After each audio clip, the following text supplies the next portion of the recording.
Welcome, everyone, to the Deep Dive.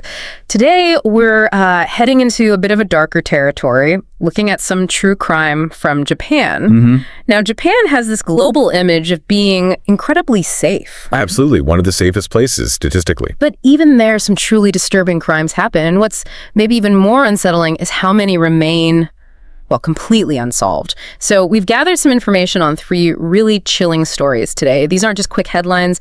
They're these lingering mysteries, cases where the leads just seem to dry up. Yeah. Our goal here is to kind of walk through the details, piece together what is known, and maybe see what these cold cases tell us about, the shadows that can exist anywhere.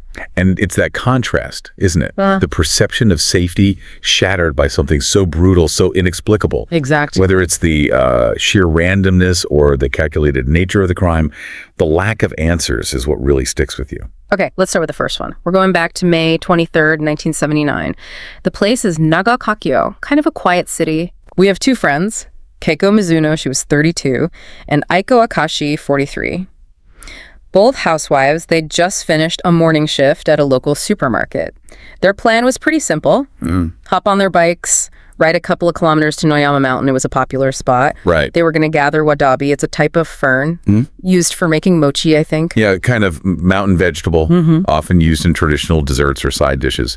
Very common activity. So they left their bikes at the foot of the mountain, start walking up around noon, just a normal afternoon activity. Completely normal. But neither of them ever came back down. And that's the thing, isn't it? How something so mundane, so everyday, can just turn into absolute horror. It wasn't like they were looking for trouble. Not at all, just gathering ferns. That makes the shock factor so much higher. So Keiko's husband starts to worry later that day. She was supposed to pick up their son from nursery, and she just didn't show. He tries calling, can't reach her. He actually goes to Noyama Mountain himself, looks around, but finds nothing, no sign of them.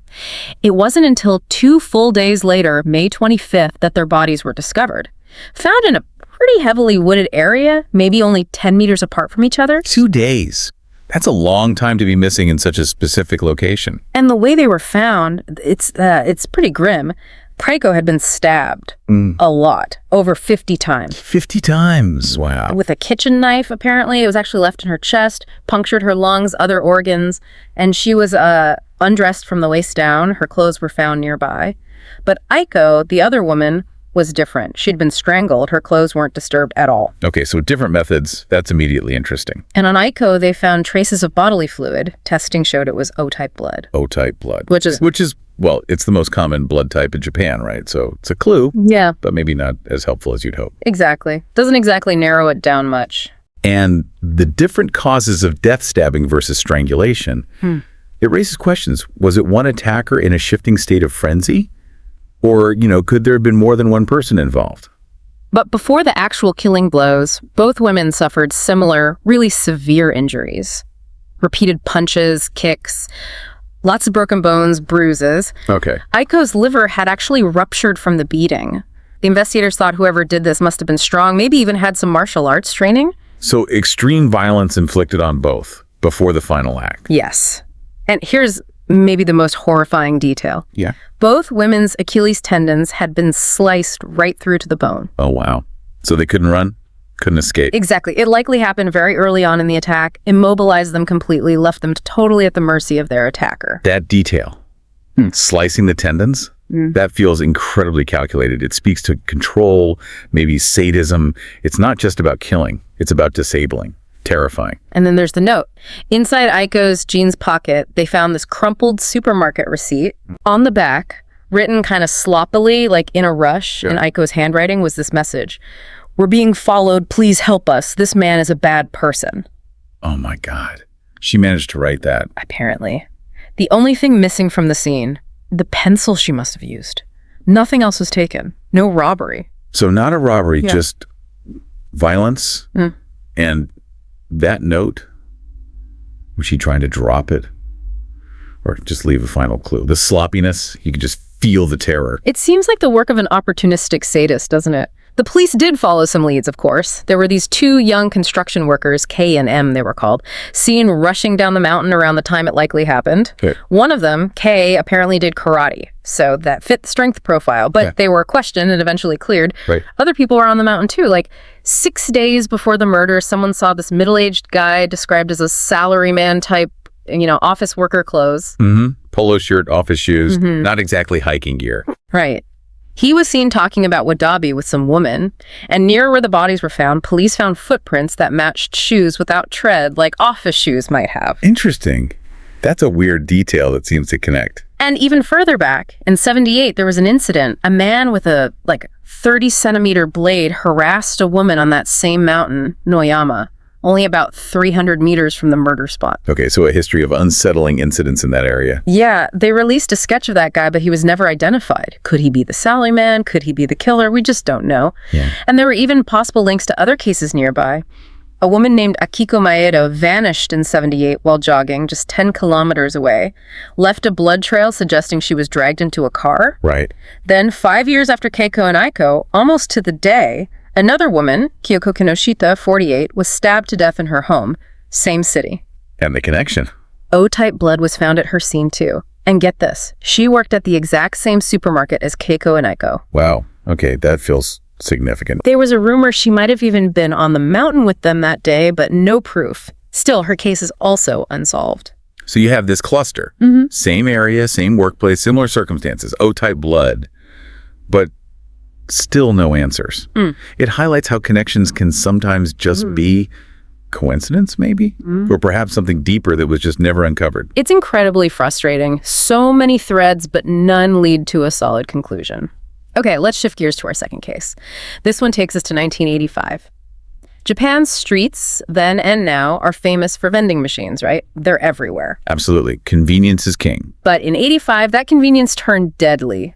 Vending machines became the delivery system for a serial killer. Yeah, this one is fascinating because the killer really exploited Japanese culture itself. That trust, that convenience, even a specific marketing gimmick. It started in April 85 in Fukuyama, Hiroshima. A 45-year-old guy finds an unopened bottle of Vitamin C. It's like a popular energy drink just sitting on top of a vending machine. He figures, hey, free drink. Maybe someone left it by accident or, that pay it forward thing. Takes it home, drinks it, suffers terrible stomach cramps, dies on May 2nd. Doctors find paraquat in his system, super toxic herbicide. Oh, wow. But initially, authorities thought maybe suicide. Didn't connect it to anything bigger. A tragic but isolated incident, they thought. Exactly. But then 5 months later, September, that's when it really kicks off. September 11th, a 52-year-old man in Izuma-san buys an Vitamin C and finds a second bottle already in the dispenser slot. Which could happen, right? Machines jam, or there was that buy one, get one free promo going on. Yeah, or just Japanese politeness, leaving an extra for someone. So he drinks both bottles, dies 3 days later, paraquat again. Okay, now it's clearly not suicide. The killer tested the method, and now it's escalating. Right. And exploiting that culture of trust and generosity is just chilling. And the attacks just keep coming. September 12th, the very next day, a 22-year-old in Matsusaka. This time it's a different drink, real gold, and a different poison Daquat, another herbicide. He dies 2 days later. Daquat. So a variation. Interesting. Maybe they ran out of paraquat or were trying to throw off investigators. Could be.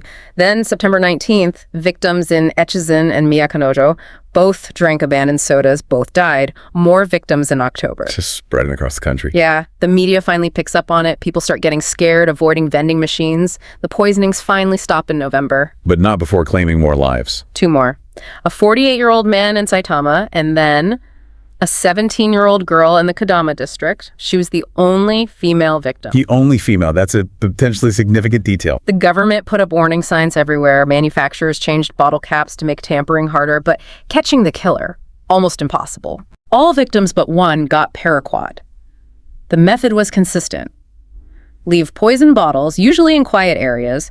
No CCTV back then. No notes, no contact, no DNA left behind. Just vanished. A ghost killer. And after that last victim, the girl, they just stopped. Never struck again. The level of calculation is astounding. And the self-control to just stop before making a mistake, before leaving that crucial clue. It suggests someone very organized, very careful. There are theories, of course. One is that the killer was a woman targeting men. Oranomen C was marketed to men, these salaryman types. Right, and 11 out of 12 victims were male. And maybe killing the girl was a mistake. Maybe it crossed a line for the killer, and that's why they stopped. It's plausible speculation. Or maybe something else interrupted them. Another theory, maybe a university student, on break, traveling around, and then stopped when school started again. Also possible, explains the geographic spread and the sudden stop. But again, just theories. Yeah. The statute of limitations ran out in 2000. So the vending machine killer is still out there, identity unknown. You just wonder, what do they think when they walk past a vending machine today? It's a chilling thought. And it really shows how vulnerabilities can hide in plain sight. Even in the most trusting societies, the everyday becomes dangerous. Okay, our final story today, March 1989. Tokushima Prefecture on Shikoku Island. Beautiful natural area, but it's the setting for the completely baffling disappearance of a little boy, 4-year-old Shinya Matsuoka. His family was visiting from Ibaraki. They were there for his grandmother's funeral. On the morning of March 7th, Shinya, his dad, Masanobu, and his little 2-year-old brother went for a walk near the relative's house up in the mountains. Okay. After maybe 10 minutes, the dad says, okay, let's head back. But Shinya, being 4, wants to walk a bit longer. So Masanobu says, okay, but let's take your little brother back to the house first. They walk back. The house has the staircase leading up to it, maybe 10 meters long. Right. Masanobu carries the 2-year-old up the stairs. Shinya is walking right behind him. The dad says he saw him very close behind him, right at the top, as he stepped inside to hand the toddler to his wife. This whole exchange, handing the child over, took maybe 20 seconds, max. Wait a second. He turns back around, and Shinya's gone. Just gone. Not on the stairs, not down on the street. Vanished. In 20 seconds. Yeah. Right behind his father. That just, it defies logic. How could a child disappear that quickly, that silently? Exactly. It's the core mystery. They searched for 3 months. Police, firefighters, everyone. Found absolutely nothing. No trace at all. Initially, the police thought maybe he just wandered off, got lost in the woods. It's remote. The simplest explanation, often. But it didn't quite fit. Shinya was apparently a bright kid, knew his parents' phone numbers, their address. There were field workers nearby who didn't see or hear any strange cars, and the parents heard nothing. No shout, no struggle, no car door slamming. So if it was an abduction, it had to be incredibly stealthy. Yeah. Almost impossibly so. And then there's this really creepy detail. The night before he disappeared, Shinya supposedly ran up to his parents inside the relative's house, saying something like, he's looking for me, he's gonna find me. Oh, that's chilling. Was it just a kid's imagination? Or did he actually see someone lurking? We'll never know. But it adds this layer of, was he being watched? Was this planned? It certainly feeds the worst fears, doesn't it? Then, 9 days after he vanished, March 16th, the family gets this weird phone call at the relative's house. Masanobu answers. Okay. It's a woman's voice, has a local Tokushima accent. She asks for his wife. Shinya's mom gets on the phone. The caller says she's Mariko Nakahara's mother, supposedly from Shinya's sister's kindergarten back in Ibaraki. Okay, that's specific. She asks about some kind of condolence fund to help the family out. Shinya's mom recognizes the kindergarten name, but the Tokushima accent feels odd, and the fund sounds weird. Right. Later, back home, she calls the kindergarten. Guess what? No condolence fund. And no kid named Mariko Nakahara attends the school. Wow. So a complete fabrication. But how did the caller know the kindergarten name and the relative's unlisted phone number in Tokushima? Exactly. It's so specific yet false. Was it the abductor? Trying to gauge the situation? Taunting them? It feels like someone trying to insert themselves into the situation, gather information maybe? Yeah. Very suspicious. And here's another twist. Masanobu had actually hooked up a recorder to the phone. He recorded the call. He got it on tape. Great. Yeah, he gave the cassette to the police. But somehow, the police lost the recording, never fully investigated the call. They lost it. Seriously, that seems incredibly negligent at best. Yeah. So the mystery caller. Still unidentified. Motive unknown. Another dead end. Over the years, there were sightings reported. Fleeting glimpses. May 89, someone saw a man rushing a boy who looked like Shinya into a white car on a beach in Tokushima, an area apparently known for North Korean ships, which sparked some dark theories. Yeah, national abduction theories, yeah. More sightings in 1990, Tokushima City, Yamagata. His dad checked them out himself. 1995, an old man claims he knows someone who received a boy named Shinya as a gift. Oh, that's disturbing. 1997, a woman meets a sickly boy at Yokohama Station, looks like Shinya, has marks on his wrists, says an older man treats him badly. He calls her once later, then nothing. 1998, a cashier sees a boy, again looks like Shinya, wrist marks, shopping with a Yakuza-type guy who's watching him like a hawk. So many potential leads, but none panned out. Each one must have been a roller coaster of hope and despair for the family. Absolutely. And then in 2018, a man went on TV claiming he was Shinya Matsuoka. Oh, wow. DNA test proved it was a hoax. Just cruel. Unbelievably cruel. Yeah. So after all this time, still nothing concrete, just that impossible 20-second window. Was it just wandering off? Seems unlikely given everything. Or was it something far more sinister? Someone watching? A planned abduction? The trafficking angle hinted at in some sightings? We just don't know what happened in those 20 seconds. And that's the agony of it. For the family, it's this perpetual state of not knowing. An open wound. It shows how disappearances like this aren't just a moment in time. They're ongoing trauma, fueled by the silence and the lack of closure. So these three stories, Nagaokakyo, the vending machine killer, Shinya Matsuoka, they really hit home that sometimes the scariest things aren't in movies, they're real, and they don't always have neat endings. Not at all. The lack of closure is profound. It speaks to, the limits of what we can know, the limits of justice sometimes. These aren't just cold cases, they're echoes, persistent questions about safety, motive, and the darkness that can exist. We hope exploring these cases with us today has been, well, maybe unsettling, but also compelling for you, our listener. These shadows linger in Japan, in quiet towns and busy cities. What do you think happened? Which details really stuck with you? Let us know. Thanks for joining us on this deep dive into the unsettling. If you found these stories thought-provoking, please do like, share, and subscribe to our channel, Horror Docx, for more explorations into true crime mysteries. Until next time, stay safe, stay curious.